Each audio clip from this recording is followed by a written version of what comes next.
teachers. This is a very quick PD to address a request or suggestion that I got during our PD topic survey. Somebody wrote down the reality that we constantly experience as teachers. I have so much to do and not enough time to do it in. So I want to offer a strategy that has worked for me in the past and has worked for some of the teachers that I worked with. And if you feel like it and think it would be helpful, feel free to try it out yourself. I grab a piece of paper and I make a list with 3 columns. In the first column are the things that I have to do. Usually today, I have to do. Then in the next columns are things that I don't have to do, but I want to do. And then in the last column are things that I don't have to do, but I feel guilty not doing. So here's what I wrote down just for this demonstration. My real list as a teacher had, as you know, lists all the way down. But usually the smallest column was what I actually had to do. There are many reasons why as teachers we feel like we don't have enough time.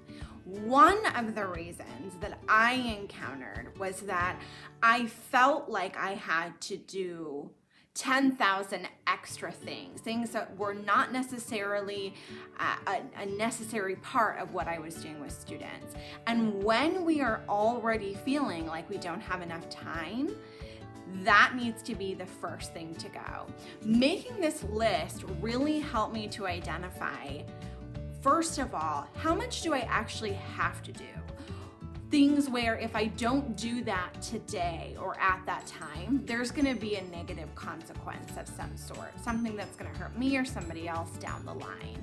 And sometimes when there were days when I was feeling especially overwhelmed, I gave myself permission to just do those things, just the things I had to do, and to fill the extra time that came along with that with things that restored me. And that want to do list also tells me something. It tells me about who I am as a teacher. It tells me about the things that I really care about, the extras that kind of give my students in my class a unique experience of being one of Mrs. Norton's first graders or fifth graders.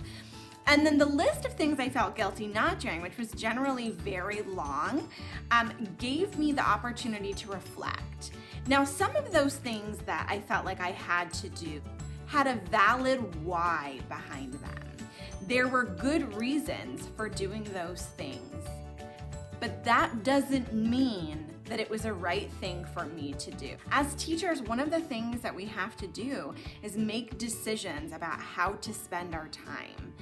And sometimes, just because something is a good idea or something would be helpful doesn't mean we should automatically add that to our list of things to do.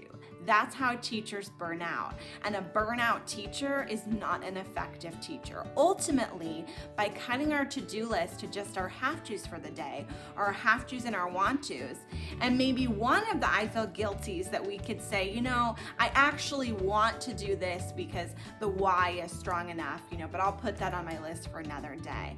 And prioritizing other things can really help us. So I hope this has been a helpful moment to just reflect. I urge you to be curious about the things that you feel like you have to do. Stop and ask yourself, do I really have to do that? Or is that just what so-and-so is doing? Is that just what I feel like I have to do or else I'm a bad teacher? Is that something I have to do? Is that something I feel like I have to do because that's what I've always done? These are all things to stop and question.